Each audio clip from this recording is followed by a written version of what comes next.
Donc voilà, rappel méthodologique sur la dissertation. Je prends pour cela la fiche méthodologique que je vous ai envoyée l'autre jour, celle qui résume vraiment en quelques points la méthode de la dissertation. On reprend les points essentiels. Il y a des points sur lesquels j'avais pas assez insisté, donc on va les reprendre tout de suite. Alors je le mets en plus grand pour que vous voyez mieux. Voilà.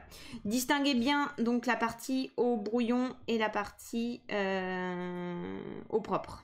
Toujours dans une dissertation, on passe au moins, j'insiste à chaque fois, j'exagère peut-être un petit peu, 1h30, 2 heures au brouillon. Pensez, ça ne s'invente pas. On ne peut pas faire spontanément une dissertation sans aucun travail préalable. Il faut vraiment y passer du temps et c'est pour ça qu'il y a 4 heures et c'est pour ça que les 4 heures sont précieuses. On a tendance à les négliger, mais c'est hyper important. Donc, qu'est-ce que vous faites quand vous avez un sujet de dissertation? Vous commencez par bien le lire, bien réfléchir d'abord, je vous l'ai dit, hein, au sujet que vous allez choisir.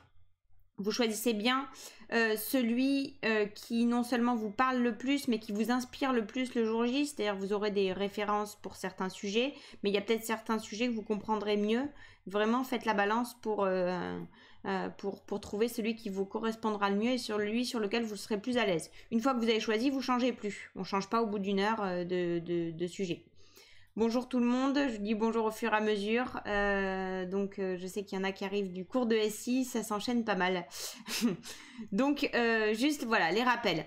Au brouillon, on choisit son sujet, on le réécrit, on le décortique, on analyse les termes qui sont les notions au programme, les autres termes qui peuvent paraître secondaires et qui sont en réalité hyper importants pour la nuance du sujet, et le type de formulation. À la suite de ça, on cherche, donc troisième tiré, s'il y a un présupposé. Je ne sais pas si vous vous souvenez ce qu'est un présupposé, mais ça peut être bien de le rappeler ici. Un présupposé, c'est une idée contenue dans la manière de poser la question, comme si de rien n'était. C'est-à-dire que si je vous pose la question « À quoi servent les sciences ?», le présupposé, c'est quoi ?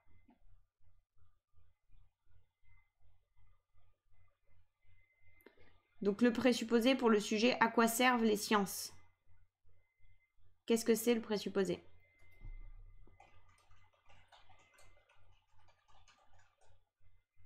Alors pour le coup, c'est pas que la science ne sert à rien, c'est que la science sert. Les sciences effectivement ont une utilité. Par contre, Raphaël, tout à fait, dans le développement, ce qu'il va falloir faire, c'est éventuellement remettre en cause ce présupposé. D'accord ? Donc, est-ce que c'est clair pour tout le monde cette idée de présupposé ou pas? Est-ce qu'il y en a pour qui c'est encore un peu flou?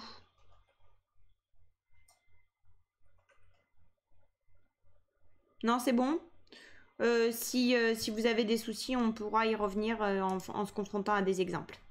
Ensuite, donc, et c'est peut-être l'étape que je note jamais, mais qui est peut-être la plus importante, donc après la recherche du présupposé, là, il y aurait un nouveau tiré qui serait on met les idées en vrac, les idées telles qu'elles nous viennent le jour J. On lit le sujet, on commence à en comprendre certaines définitions, certains enjeux, et donc on note tout de façon désorganisée. Alors je vois la remarque de Yann, très intéressant sur le présupposé. À chaque fois, on peut le souligner, mais ils servent à rien. Bah, pour certains sujets, en fait, typiquement, si vous aviez à quoi servent les sciences, le fait de noter dans l'intro qu'il y a un présupposé est hyper important parce que ça permet, dans le cours du développement, de remettre en cause ce présupposé. Et de souligner au correcteur que dans la manière de poser la question, il y avait un sous-entendu que l'on peut questionner. Vous avez donné comme sujet aussi que peut nous apprendre l'expérience. Dans ce sujet-là, le présupposé, c'est que l'expérience nous apprend quelque chose. Donc, on peut le remettre en cause, cette idée-là. On pourrait très bien, et c'est ce qu'on avait fait dans le corrigé avec ceux pour lesquels j'ai fait le corrigé, on pourrait très bien développer une seconde partie dans laquelle on évoque le fait que l'expérience nous apprend rien parce qu'elle est subjective, parce qu'elle est contingente et qu'on ne peut en tirer aucune connaissance au sens fort du terme. Donc c'est pas vrai dans tous les cas, en tout cas on n'est pas obligé de l'utiliser, mais par contre le fait de le souligner qu'il y a le présupposé, ça peut être vraiment précieux dans le développement, dans la manière d'envisager l'élaboration du plan à l'issue du brouillon. Donc voilà, ça peut être... Est-ce que c'est quelque chose de logique? Pas forcément, c'est-à-dire que parfois, un présupposé, c'est juste une manière de faire entendre les choses. Je veux dire, dans le langage courant, encore une fois, si dans ma manière de poser la question, j'ai un sous-entendu, je vais orienter le type de réponses qui vont être données. Si par exemple, un journaliste interroge les gens dans la rue, là, en ce moment, enfin les gens dans la rue, les rares gens qui par exemple sortent courir et qui leur demandent à quel point la situation est-elle traumatisante, et ben le présupposé de sa question c'est que la situation est traumatisante. Donc dans la manière de poser la question, il oriente forcément la réponse, d'accord? Donc c'est effectivement quelque chose de logique, mais quelque chose qui peut être aussi fallacieux si on veut orienter le type de réponse qui va être apportée. Alors, donc voilà, c'est juste quelque chose qui est supposé avant de poser la question. Effectivement, c'est exactement ça. Donc, présupposé, vous allez voir, on va en rencontrer. Il y a des fois où on n'en rencontre pas. Et c'est quand même, bien de le souligner quand il y en a un. Alors, je lis en même temps, pardon, excusez-moi, et j'ai le portable qui sonne. Donc, voilà. Donc, je vous disais, étape...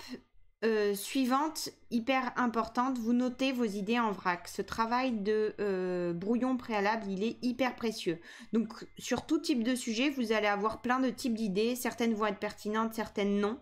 En tout cas, elles vont arriver de façon mélangée et pas de façon organisée comme dans un plan. Donc du coup, il va falloir toutes les noter, on les organisera par la suite. Il y a aussi peut-être des références qui vont vous venir. Vous pensez, bah tiens, sur la conscience, il faut absolument que je pense à parler de Descartes. Vous notez Descartes quelque part, vous notez sa thèse, et puis on verra s'il rentre dans le développement ou pas. D'accord? Donc vous notez tout en vrac, et ça c'est une étape qui est hyper importante, qui est parfois un peu longue, mais qui est précieuse.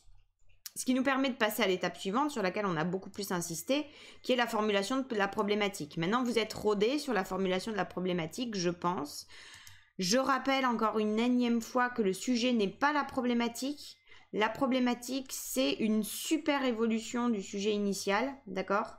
Et c'est une question qui met en tension deux aspects de réponse possible à la question initiale posée.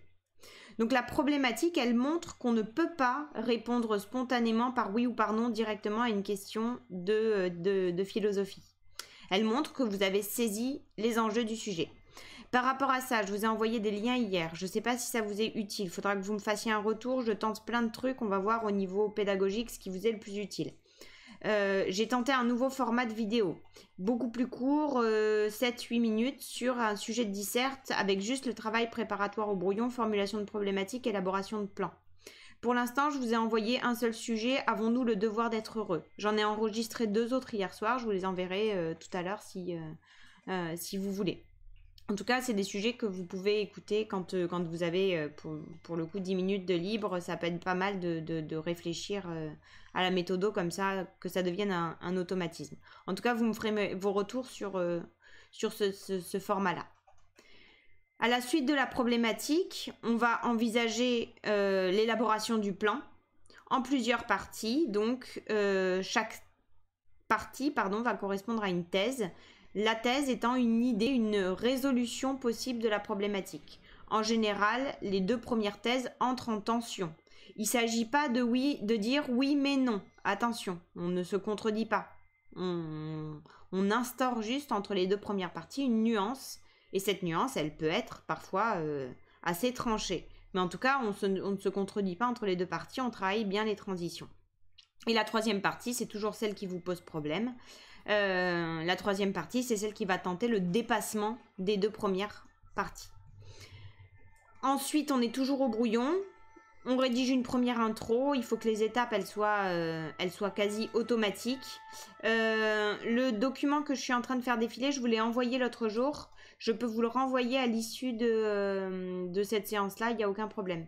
C'est une sorte de condensé des 2 méthodologies, disserte, explication de texte, en version ultra rapide. Donc je vous le renvoie, si vous ne l'avez pas, il n'y a pas de problème.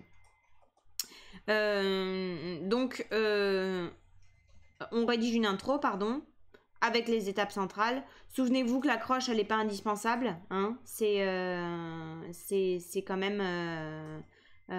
c'est quand même, si vous avez une idée d'accroche sympa, ça peut être vraiment précieux. Sinon, vous laissez tomber. C'est pas grave. Alors, il y a effectivement... Il n'y a pas de profs qui ne lisent que l'intro. Surtout à partir de cette année où les copies vont être corrigées numériquement, les copies de bac, et où du coup on va devoir mettre des annotations sur tout le long de la copie. Mais par contre, c'est vrai que l'intro, elle donne généralement une impression sur la copie qui peut être déterminante pour la suite de la lecture. Donc effectivement, une bonne intro, ça envoie du lourd. Si c'est bien fait, ça peut être vraiment très positif pour la suite de la copie. Vous pouvez partir dans l'esprit du correcteur avec une moyenne, une note à la moyenne si vous avez une bonne intro, avant même qu'il ait lu le développement. Alors le document, Clara, je sais plus si je l'ai envoyé sur Messenger, j'envoie plein de choses. Je vais vous le renvoyer en tout cas et je le mettrai sur Lycée Connecté en partagé avec toutes les séries, vous inquiétez pas. Idem pour le planning des semaines à venir pour que vous puissiez vous organiser. Donc voilà pour le brouillon. Ensuite on passe au propre. Alors moi traditionnellement en fait quand je passais mes concours et quand même au baccalauréat, en général je passais au propre, je recopiais mon intro, d'accord, et ensuite je faisais une mini pause avec où je prenais le temps de boire, de grignoter un truc, de sortir aux toilettes et voilà, faire une pause parce que déjà quand le brouillon est fini, on a fait déjà une grosse partie du sujet. Au propre donc, vous recopiez l'intro, vous commencez à rédiger le développement. Avec donc chaque partie, vous n'oubliez pas que le plan n'est pas apparent, vous formulez une thèse pour chaque partie, alinéa. Ensuite, dans chaque partie, 2 ou 3 arguments, on va y revenir par la suite. Éventuellement des références philosophiques, au moins une par partie. Donc pas par sous-partie, mais par partie. Et des exemples de n'importe quel ordre pour illustrer éventuellement chaque argument si vous en avez. Enfin, vous rédigez la conclusion. Et cette conclusion, certains profs conseillent de la rédiger au brouillon. Pas forcément, si vous êtes à la bourre, vous rédigez-la au propre directement, faites gaffe à l'ouverture et prévoyez toujours un temps sur 4 heures pour la relecture de la copie dans son intégralité. Donc voilà, est-ce que au niveau méthodo, ça va? Est-ce que vous avez des questions sur la méthodo?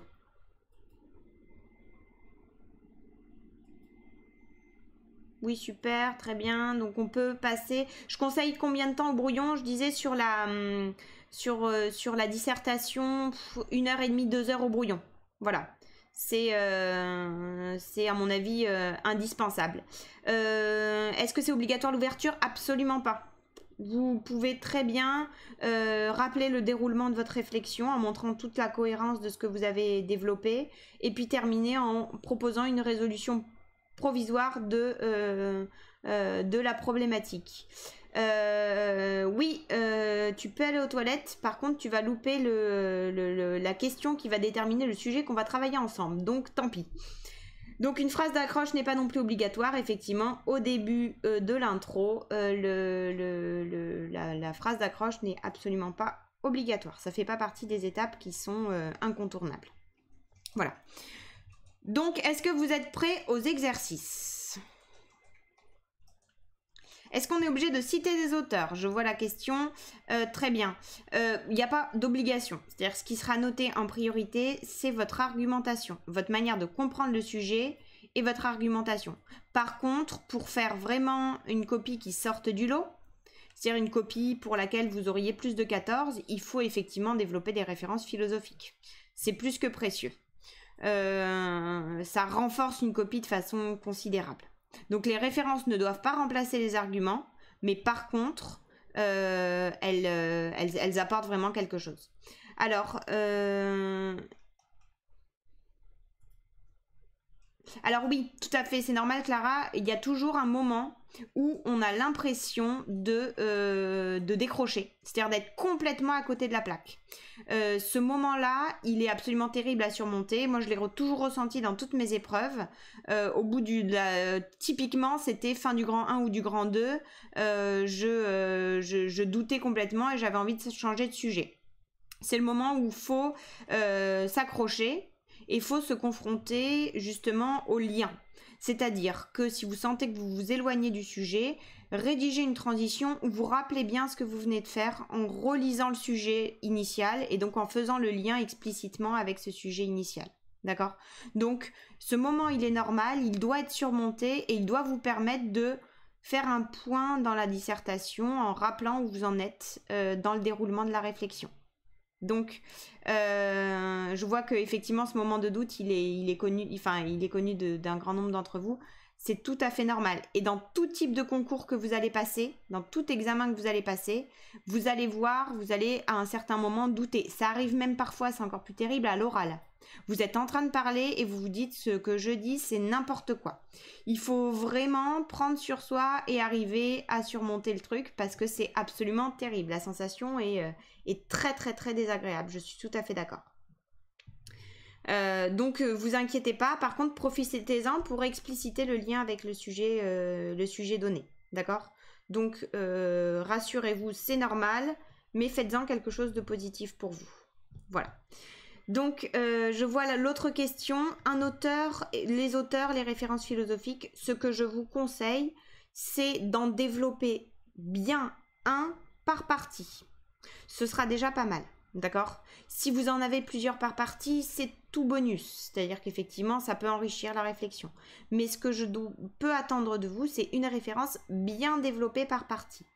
En revanche, faites gaffe à l'aspect bien développé. Il ne s'agit pas de dire, comme le dit Descartes, je pense donc je suis, et de passer à autre chose. Il faut vraiment expliquer en quoi la référence, elle vient précisément renforcer votre argument. D'accord ? Donc, n'utilisez pas une citation comme ça sortie de nulle part, encore une fois. Il vaut mieux développer très bien une seule référence plutôt que de mettre 3 citations dans une partie. D'accord? Donc effectivement, expliquer toute la démarche, c'est pas forcément toute la philosophie d'un auteur comme on a vu, mais par contre, ça peut être intéressant effectivement d'expliquer le contexte dans lequel émerge une phrase que vous avez en tête. Typiquement une citation.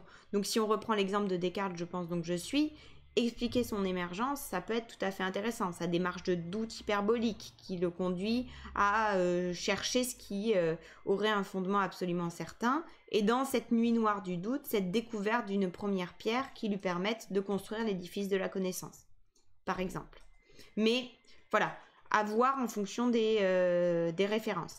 D'ailleurs, autre projet de vidéo, je profite pour en parler maintenant. Je suis en train de développer le truc. Des toutes petites vidéos de 5 minutes pour des citations. Donc vous me direz si ça vous va ou pas. 5 minutes pour une citation d'un auteur. Alors oui, tout à fait, je peux réexpliquer la méthode pour la 3e partie. La 3e partie est toujours très compliquée à construire. C'est elle qui va consister à dépasser un petit peu l'alternative posée dans les 2 premières parties. Pourquoi elle est compliquée? Parce qu'il n'y a pas de recette qui s'applique à tous les sujets. Donc forcément, je ne peux pas vous donner d'astuces en disant vous pouvez développer ça ou ça. Par contre, cette 3e partie, vous allez voir, on va faire des exemples, elle exige un recul par rapport à la réflexion qu'on a établie dans les 2 premières parties. On relit le sujet et on voit un angle d'approche qu'on n'avait pas du tout envisagé. Rien ne vaut des exemples, mais une bonne 3e partie, elle va prendre du recul. Par exemple, je ne sais pas, si vous avez comme sujet « Pouvons-nous vraiment être libres ?» Vous allez développer par exemple une première partie dans laquelle vous développez la possibilité d'exercer sa volonté, d'assouvir ses désirs, donc d'être libre. D'accord? Une 2e partie dans laquelle vous nuancez. Non, la liberté est peut-être une illusion. Peut-être que nous ne sommes pas vraiment libres et que nous sommes entièrement déterminés par un ensemble de processus. Et troisième partie, pour dépasser un petit peu cette alternative, on relit la question, pouvons-nous vraiment être libres? Et on pourrait s'interroger sur la question de savoir, est-ce que finalement, il ne faut pas qu'on parte du principe que même si la liberté est une illusion, il faut qu'on pose que le sujet est d'une certaine manière libre pour qu'on puisse lui attribuer la responsabilité de ses actes.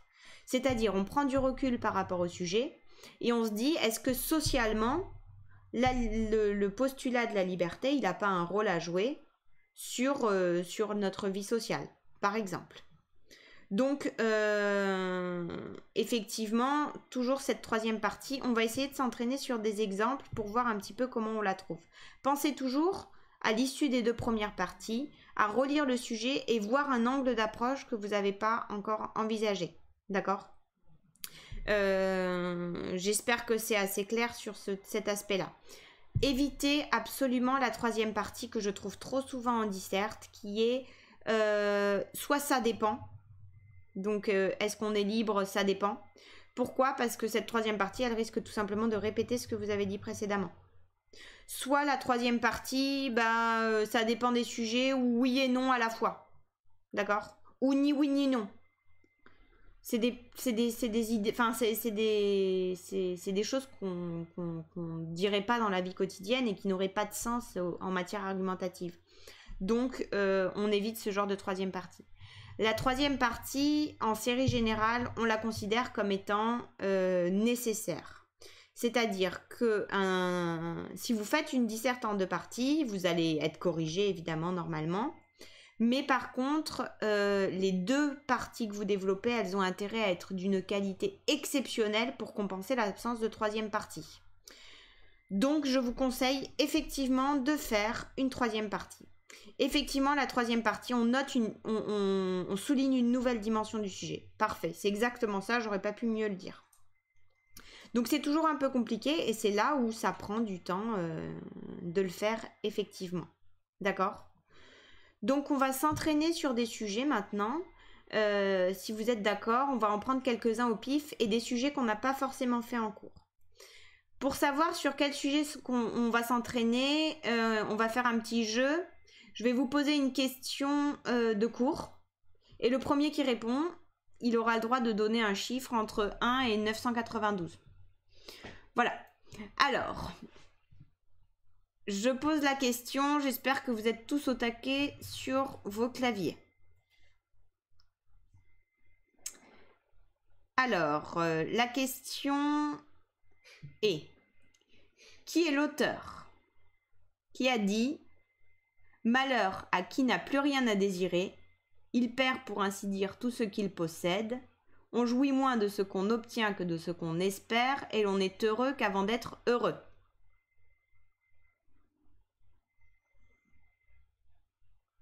C'est pas Cabrel. Yann, c'est Rousseau, parfait. C'est bon. Il manque un U, mais ça passe. Bon. Donc Yann, c'est toi pour le premier. Yann n'aura pas le droit de répondre à la deuxième question. C'est pas Patrick Sébastien, enfin, n'importe quoi. Oh. Donc, Yann donne un chiffre entre 1 et 992.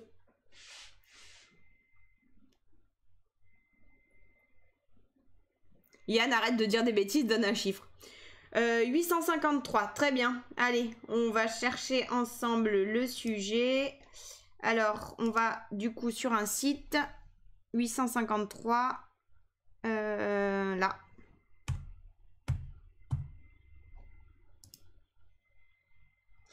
Alors, eh ben c'est sympa, merci, merci Yann pour ce choix de sujet magnifique. Soit nous maîtres de notre histoire. Alors on va pas faire celui-là parce que l'histoire n'est pas un sujet au programme des S. En revanche, on peut faire est-ce seulement par peur du châtiment que l'on obéit à la loi. J'espère que vous êtes très contents et si vous n'êtes pas contents, vous faites vos revendications à Yann. Moi, ça ne dépend plus de moi. Donc, on va prendre un document blanc et on va le faire ensemble si vous êtes d'accord. Donc, vous prenez un sujet de brouillon. On n'a pas fait encore le cours sur sur la justice et la loi. On va juste essayer de comprendre le sujet ensemble. Donc jouez le jeu, prenez un brouillon, essayez de le faire. Le document que je rédige en même temps avec vous à l'issue de la séance, je vous l'envoie. D'accord? Donc vous faites comme moi, hein, vous écrivez votre sujet. Est-ce seulement par peur du châtiment que l'on obéit à la loi? Alors,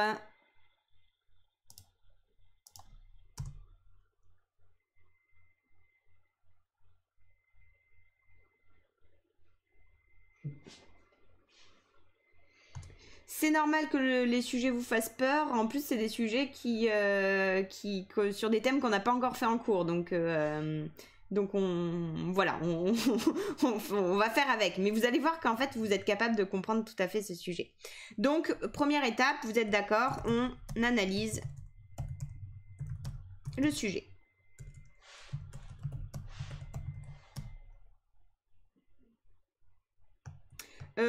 Pas tout de suite ce type de grand 3, Yann. Merci pour tes remarques. Donc, les termes qu'on définit. Le premier, à votre avis?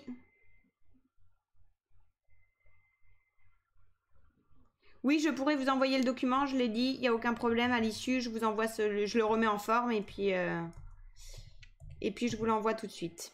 Donc effectivement, les premiers termes à définir, la loi, Louise, n'importe quoi. Et effectivement, on va mettre le châtiment. Alors, la loi. Comment on va définir la loi à votre avis? On fait étape par étape. Après, on définira. Effectivement, on va ajouter peur à cela. Comment on définit la loi à votre avis? D'après ce que vous connaissez de la vie, qu'est-ce que c'est qu'une loi? C'est une règle, effectivement. Un ensemble de règles qui permettent...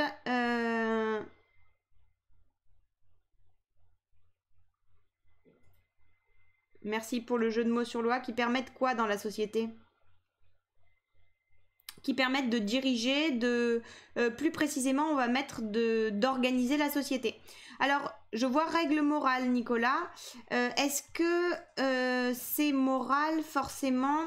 On va pas le supposer pour l'instant. On va rester vraiment dans une conception politique de la loi, d'accord? Comme étant un ensemble de règles posées. Pas forcément moral de pas fumer dans un lieu public. C'est juste là, ou de payer ses impôts. D'abord, ça a une dimension sociale. Après, on verra s'il n'y a pas une dimension morale. Donc, effectivement, la loi, c'est une règle générale. Pourquoi générale? Parce que, effectivement, très bien. Pourquoi générale?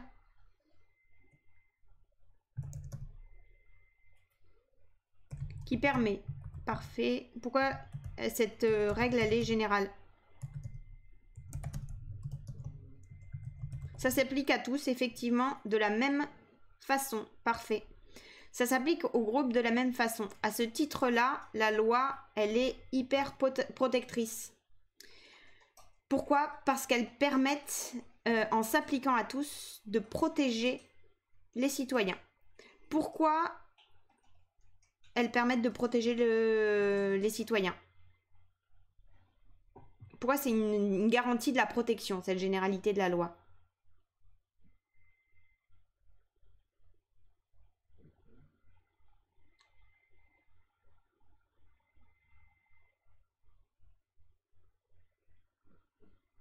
Donc, pourquoi la généralité de la loi? Pourquoi? Sinon, il y a des sanctions. Ouais, mais de toute façon, il y a des sanctions si on ne respecte pas la loi. Donc, c'est pas tout à fait pour ça.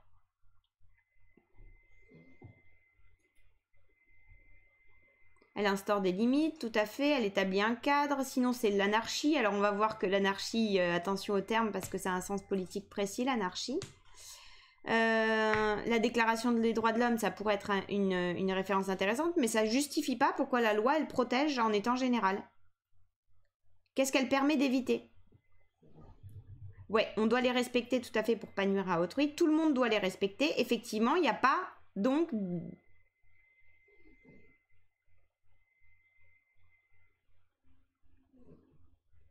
Elle donne des limites à tous, effectivement. Et à cela, il n'y a pas d'exception, effectivement. Cette généralité de la loi, elle fait qu'on est tous égaux, parfaits, devant la loi. D'accord? C'est hyper important ça. Pourquoi? Parce que ça permet d'éviter des exceptions, que ce soit dans un sens positif, des privilèges ou des condamnations arbitraires, par exemple, comme c'était le cas sous la monarchie avec les lettres de cachet du roi. Donc elle permet effectivement d'éviter les inégalités. C'est parfait. Souvenez-vous de cette phrase de Rousseau, lettre écrite sur la montagne, je vous le cite ici hein, pour que vous l'ayez en tête. Un peuple libre obéit, mais il ne sert pas. Il obéit aux lois, mais n'obéit qu'aux lois. Et c'est par la force des lois qu'il n'obéit pas aux hommes. Donc le peuple libre obéit aux lois, et c'est par la force des lois qu'il n'obéit pas aux hommes. Donc c'est grâce à la généralité de la loi qu'il n'obéit pas aux décisions arbitraires des hommes. D'accord? J'ai coupé la citation en la disant là. Donc effectivement, c'était pas tout à fait la même. Il a des chefs et non pas des maîtres et au milieu. Donc je m'excuse pour l'imprécision orale, Raphaël. Je ne peux pas. Alors, est-ce que je peux, pardon, augmenter la police? Bien sûr. Je m'excuse, j'avais pas vu. Est-ce que comme ça, c'est pas mal en... Oh, comme ça? C'est mieux là? Parfait. Donc, on a une bonne définition de la loi. Règle générale qui permet d'organiser la vie en société. Parfait. Donc, ensuite, le châtiment. Qu'est-ce que c'est que le châtiment? Qu'est-ce que c'est qu'un châtiment dans le langage courant? En Wingdings, c'est une police d'écriture? Alors, je cherche Wingdings pour faire plaisir à Nicolas. Je la connais pas celle-là. Wingdings. Celle-là? Ah oui, bah merci, n'importe quoi. Ah bah bravo. Moi j'aime bien celle-là. Voilà, et toc. Donc, on revient à nos définitions après ce passage en Wingdings là.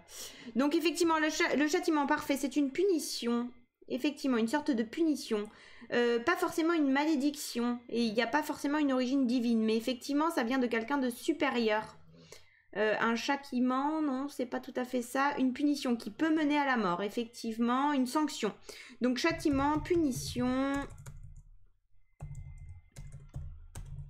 Ouh, je galère. Punition, sanction. Très bien. Donc, la peur, qu'est-ce que c'est maintenant?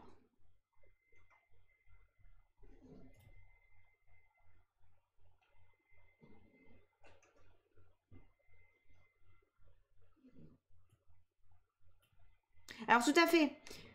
Nicolas dit c'est une sanction infligée après avoir dérogé à une loi.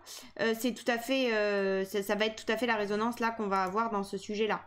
Donc effectivement, peur, c'est une crainte. Très bien. Sentiment d'insécurité. Donc une crainte. Est-ce que c'est un sentiment qui est positif pour nous généralement?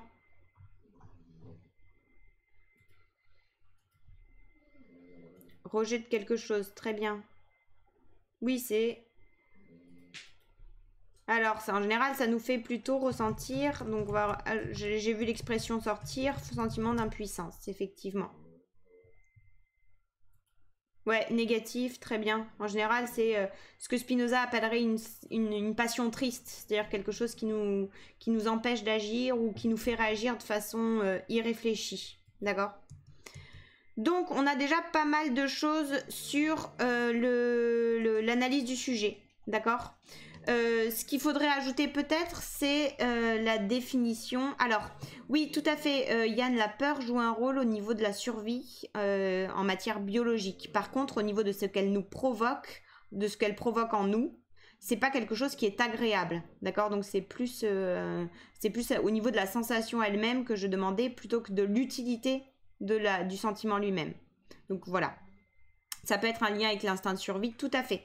Et c'est justement pour ça que la peur est si efficace. Parce que, en général, voilà. Alors oui, excusez le tremblement sonore. On a un petit chien qui nous fait un boucan. Je vous le montrerai à la fin. C'est pas gagné. Bon, alors, effectivement, les autres termes qu'on aurait eu à définir éventuellement, c'est l'idée d'obéissance. À quoi ça renvoie l'obéissance? On va le mettre juste après loi. Qu'est-ce que c'est que l'obéissance? Qu'est-ce que c'est que le verbe obéir?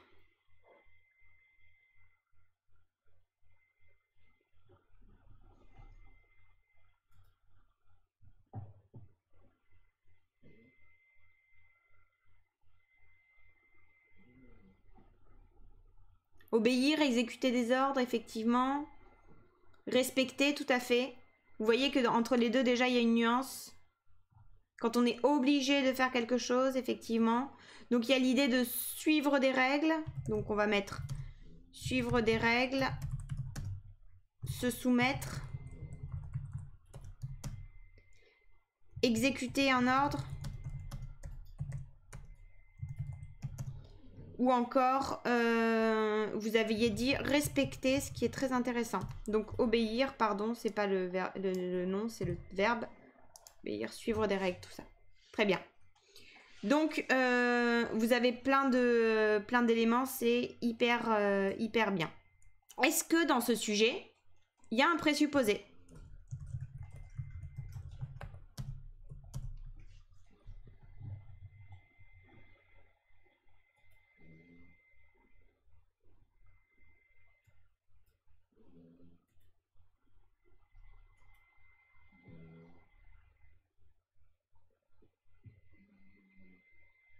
Alors oui, parce que ne pas obéir à la loi implique une sanction. Effectivement, ça c'est une idée qu'on va noter.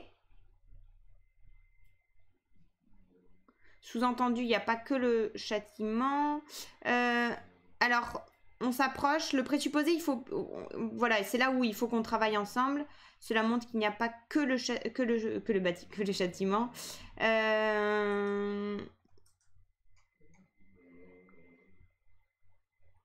En fait, voilà, on présuppose... Effectivement. Alors, Nicolas, tu t'approches. On l'a aussi chez Lincoln. Alors, je sais pas qui c'est, mais c'est la classe. Effectivement, le présupposé là, ici, c'est que c'est notamment, c'est entre autres par peur du châtiment que l'on obéit à la loi. Reste à savoir si ce n'est que pour cela. Est-ce que vous voyez l'idée ou pas? Donc, c'est notamment, ou c'est d'abord, on va mettre, c'est d'abord par peur de la sanction que l'on obéit à la loi.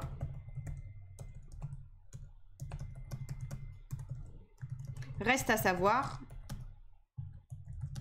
si ce n'est que pour cela. C'est bon pour tout le monde, ça? Donc, vous voyez, le fait d'avoir souligné le présupposé là, ça va nous permettre au cours dans la construction du plan de reprendre un petit peu ça. On passe alors, on fait pas ensemble les idées en vrac parce que on serait trop nombreux là, il y aurait trop de... ce serait le bouillonnement. Par contre, on passe à la problématisation. Donc, passons ensemble à la problématisation. D'abord, on envisage la réponse spontanée au sujet. Alors, qu'est-ce que vous répondriez spontanément? Et aidez-vous du présupposé.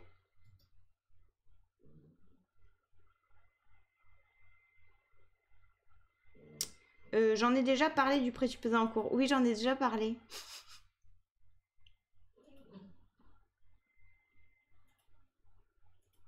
Donc, qu'est-ce que vous répondriez spontanément à ce sujet-là? Aidez-vous du présupposé. Donc, ce serait oui, tout à fait. On va partir du point le plus essentiel. Rappelez-vous que la première partie, c'est celle qu'on dépasse le plus rapidement. Donc, on défend d'abord la thèse la plus évidente. Effectivement, d'abord, c'est parce qu'on a la trouille d'être sanctionné ou d'être puni que l'on se soumet à la loi. Donc, réponse spontanée, c'est la crainte de la punition ou de la sanction qui nous contraint à nous soumettre aux lois.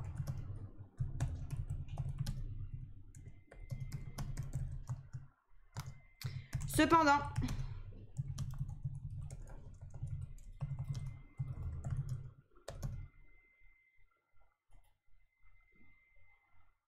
alors pourquoi tu dis toujours non? Parce qu'en fait, je pense que c'est parce que tu pars d'un truc qui est déjà un peu élaboré au niveau de la réflexion.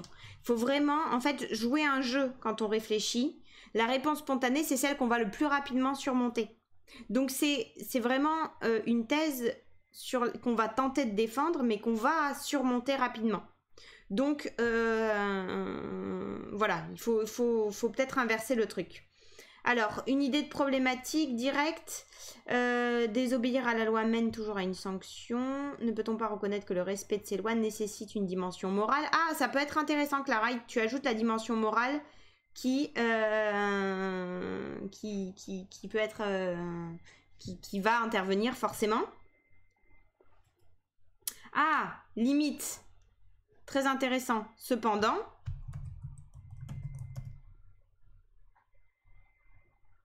Effectivement, si c'était que par peur qu'on obéissait aux lois, finalement, cette soumission, elle serait bête et aveugle. Alors que on peut prendre conscience que, effectivement, la loi a un côté positif pour nous parce qu'elle est protectrice. Elle est protectrice, elle nous rend libres au niveau politique et elle favorise la cohésion au sein de la société.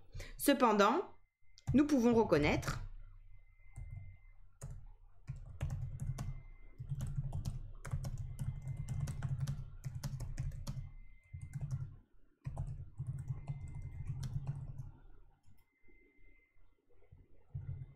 et favorise notre liberté et notre vie en commun.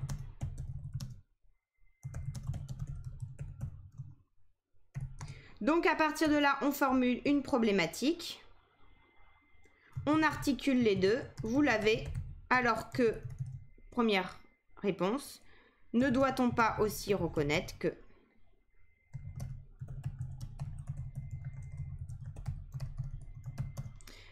ici, ça donnerait, alors qu'à première vue, c'est la crainte de la punition et de la sanction qui nous contraint à nous soumettre à la loi, ne doit-on pas cependant reconnaître que celle-ci est aussi protectrice et favorise notre liberté et notre vie en commun. Donc à ce titre-là, c'est pas seulement par peur, mais aussi par choix libre que on décide d'obéir à la loi. D'accord ? Effectivement, Clara, tout à fait, on peut prendre conscience qu'elles sont là pour nous protéger et exactement pour la formulation. Très bien. Une distinction qui peut vous être utile ici pour traiter ce sujet-là, c'est la distinction entre contrainte qu'on a évoquée ici et le terme d'obligation. Est-ce que vous vous souvenez la distinction entre contrainte et obligation? Ça pourrait être pas mal de le développer ici.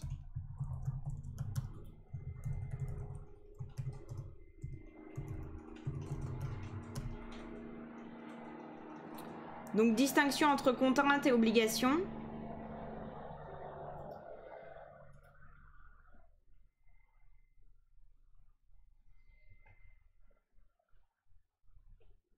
Ah oui, j'ai oublié de répondre à la question de Maxime. Évidemment, Maxime, tu restes dans mon cœur pour toujours.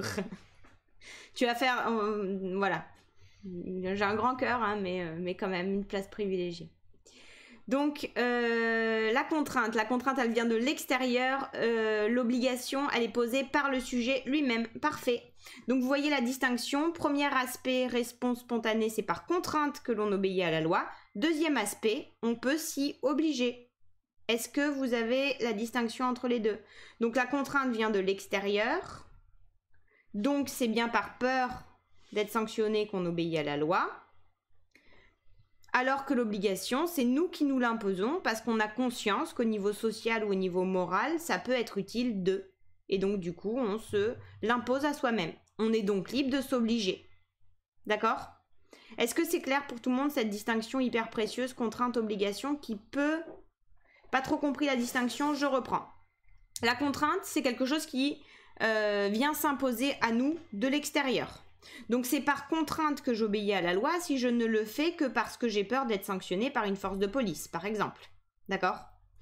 Par contre, l'obligation, c'est moi-même qui me l'impose. C'est-à-dire que, imaginons qu'il n'y ait pas de sanction possible pour sortir dans la rue en ce moment. Prenons l'exemple de la situation actuelle. Vous savez que si on sort dans la rue et qu'on n'a pas le papier qui justifie pourquoi on sort, on peut recevoir une amende. Donc, je peux respecter le fait d'avoir un papier en justifiant ma sortie par contrainte, c'est-à-dire parce que j'ai peur de recevoir une amende si j'ai pas le papier. Mais je peux aussi m'obliger à porter ce papier. Pourquoi? Parce que j'ai compris quelle était la raison d'être de cette sanction éventuelle sur le fait de sortir, et donc je m'impose à moi-même cette règle de conduite en me disant je sais très bien que il faut que je joue le jeu, si tout le monde joue le jeu, c'est comme ça qu'on va stopper l'épidémie, par exemple. Donc, la contrainte, c'est une force extérieure qui s'impose à nous. L'obligation, c'est quelque chose qu'on intériorise et qu'on choisit librement parce qu'on a compris pourquoi. Donc effectivement, la contrainte d'obéir à la loi, c'est la peur de la punition. L'obligation d'obéir à la loi, c'est parce qu'on comprend qu'on y a tout intérêt, socialement et moralement. Parfait, merci Nicolas pour ce résumé. Est-ce que c'est plus clair maintenant, la distinction entre les deux ?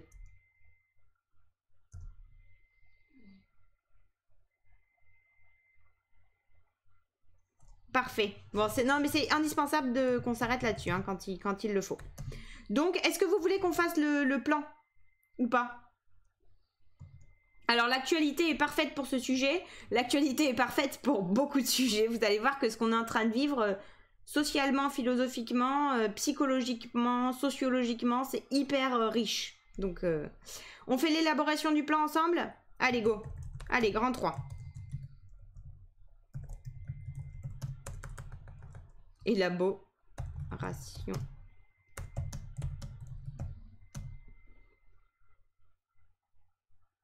Ah, tout à fait. Très, très intéressant, Maëlle. Si on ne va pas en cours, on risque de ne pas avoir d'avenir. Donc, effectivement, on s'oblige à y aller. C'est pas seulement parce qu'on a la trouille que le CPE appelle nos parents.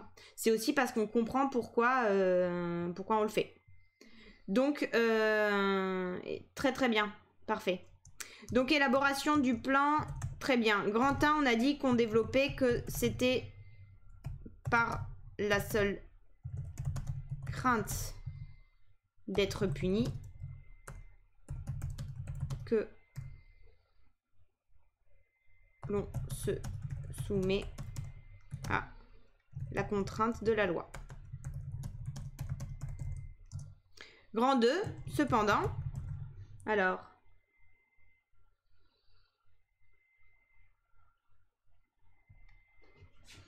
donc cependant,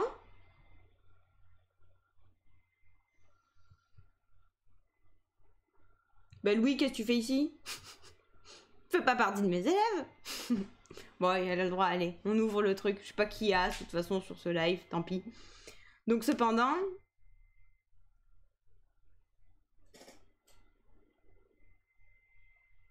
Oh, de rien.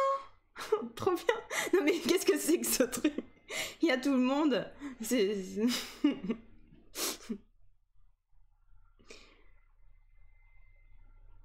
Bon, avant que je fasse une déclaration d'amour à toutes les personnes qui sont présentes sur le live, est-ce que vous pouvez me donner le titre du grand 2? Il y a Perrine et Nathan. Non mais arrêtez, hein.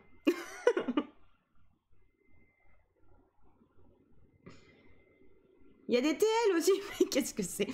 Bon bah écoutez, c'est un grand rassemblement. J'espère que c'est à la hauteur de ce que vous espériez.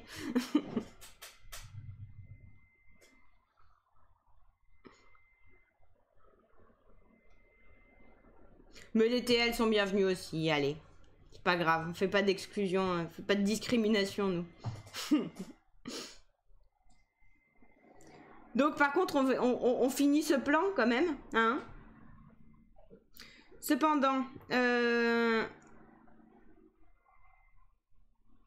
effectivement, la loi, on peut comprendre, on peut obéir la loi parce que elle nous assure de bonnes conditions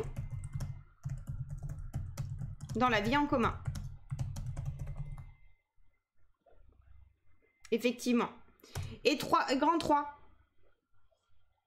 Donc c'est par effectivement obligation que l'on accepte de suivre la loi.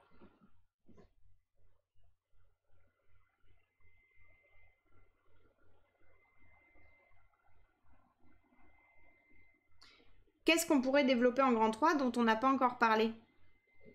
Là, pour l'instant, on est sur la dimension sociale. Tout à l'heure, vous avez évoqué un aspect moral qui pourrait peut-être être intéressant. Comment on pourrait le développer?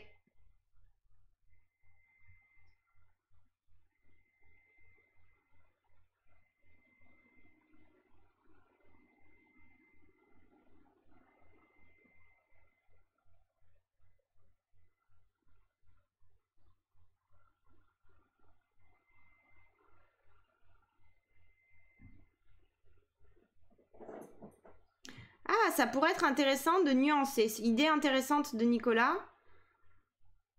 Il y a des fois où il faut désobéir à la loi pour agir moralement. Alors justement, cette dimension morale, comment on pourrait la formuler?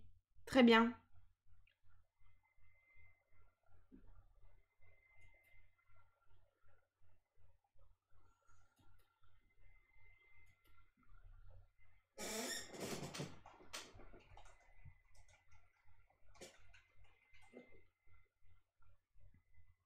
Ben, en fait, on pourrait formuler ce grand 3 en développant cet aspect moral, qui fait que non seulement on se soumet, enfin on obéit à la loi parce que on s'y oblige, mais aussi parce que ça contribue à notre développement en tant qu'être humain, moral et intelligent. D'accord? Donc la pensée de la loi, au-delà de l'obéissance, la pensée de la loi, elle doit être critique et donc effectivement, elle doit nous conduire à accepter la loi quand on la trouve juste et à y désobéir quand on la trouve injuste. Et donc cette dimension morale, on va jouer là-dessus pour formuler le grand 3. Donc très bien pour tous ces aspects-là, on va tout à fait développer. Effectivement, donc c'est toujours le respect des lois parce que c'est conforme à notre raison. Donc le grand 3, ce qu'on pourrait mettre, c'est que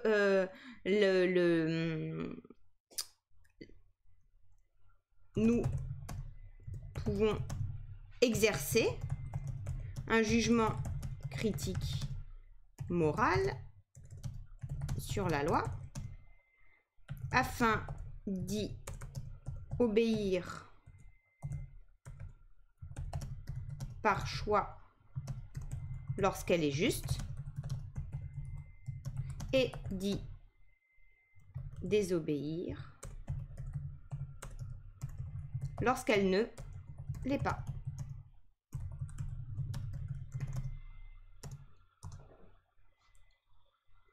Voilà. Et là, on a un plan cohérent en 3 parties. Première partie, on développe vraiment l'aspect le plus naïf de l'obéissance à la loi par pure peur de la sanction, le côté très égoïste finalement, d'accord? Grand 2, cependant, si c'était que par peur qu'on obéissait à la loi, il n'y aurait pas véritablement de vie en commun, donc on pense une obligation sociale à s'obliger à obéir à la loi. Et le grand 3, qu'est-ce qu'on fait? On prend du recul. C'est pas la soumission à la loi en elle-même qui est importante, mais c'est l'exercice de notre jugement intellectuel et moral qui nous permet de penser la loi et d'y obéir quand on juge que c'est légitime et d'y désobéir quand on juge que ça ne l'est pas. D'accord? Est-ce que c'est clair pour tout le monde ça? Alors, est-ce que dans le grand 1, on peut développer l'allégorie de la caverne?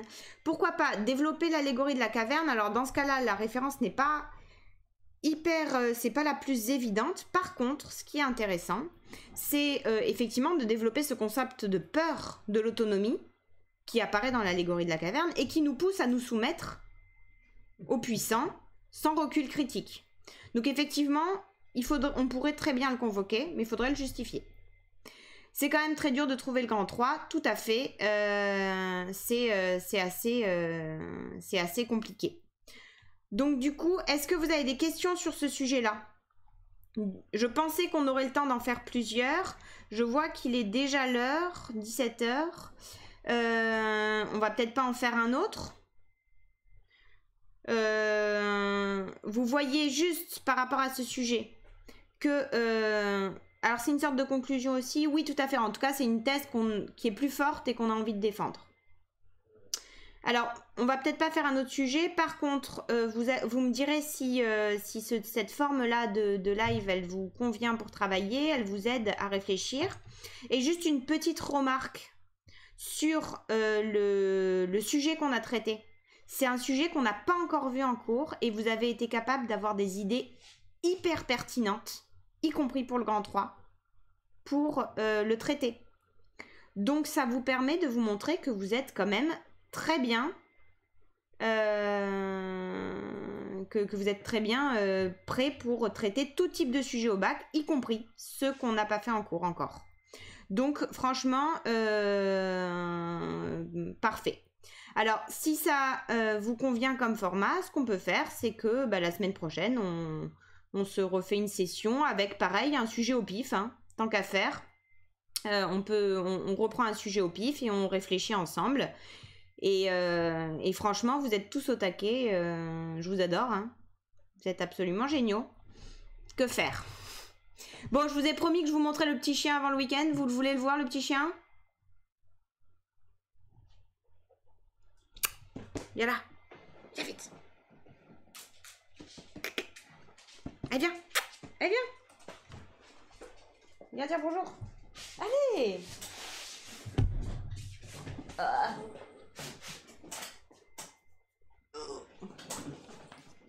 Et voilà.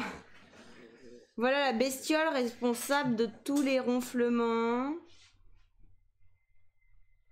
Et voilà. Au revoir. Bon week-end.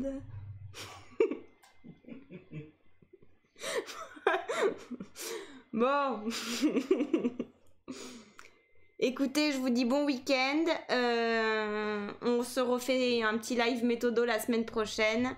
Vous vous reposez un peu parce que je sais que c'est hyper prenant. Je vous envoie le corrigé tout de suite. Et puis, vous êtes tous re-bienvenus la semaine prochaine. Je vous annoncerai l'heure un peu à l'avance. Vous êtes tous re-bienvenus pour faire un petit peu des exercices de méthodo. Voilà. Je vous souhaite un bon week-end. Je vous embrasse très fort. Et puis, reposez-vous. Et puis, j'ai hâte de vous retrouver en vrai, en vivant, tout ça. Au revoir!